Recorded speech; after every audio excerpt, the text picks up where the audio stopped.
అది విజయవాడ జైలు. ఆ జైలులో ఓ ఖైదీ ఎలాగైనా తప్పించుకొని బయటకు వెళ్ళిపోవాలనేది అతని కోరిక. ఏదో రకంగా బెయిల్ తెచ్చుకోవాలని ఆలోచించాడు. అంతకుముందు మూత్రనాళంలో సమస్య వస్తే జైలులో ఉండే డాక్టరు చికిత్సకు మందులిచ్చారు. తగ్గిపోయింది. జైలు నుంచి బయటకు వెళ్లడానికి దీన్నే అడ్డు పెట్టుకున్నాడు. మూత్రంలో రక్తం వస్తుందని బయట పరీక్షలు చేయించుకుంటానన్నాడు. ఈ నెల 6న విజయవాడ ప్రభుత్వాసుపత్రికి తీసుకువెళ్లారు.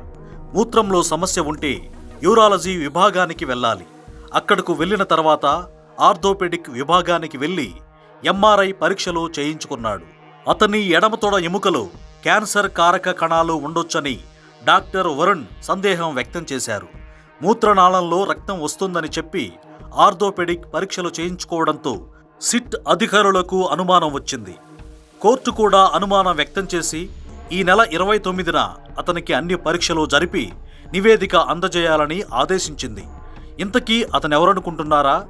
1,00,000 కోట్ల రూపాయల మద్యం కుంభకోణం కేసులో A1 నిందితుడిగా ఉన్న రాజ్ కసిరెడ్డి.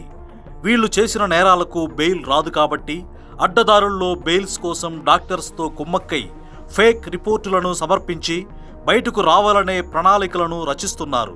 ఇతనికి ఈ సలహా ఇచ్చింది కూడా పిఎస్ఆర్ ఆంజనేయులు. ఆయన కూడా అనారోగ్యం అంటూ బెయిల్ తెచ్చుకున్నాడు.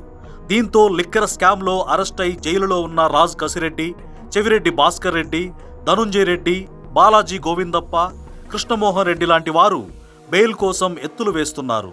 ఎంపీ మిథున్ రెడ్డితో పాటు మొత్తం 8 మంది లిక్కర్ స్కామ్ కేసులో విజయవాడ, రాజమండ్రి జైళ్లలో ఉన్నారు.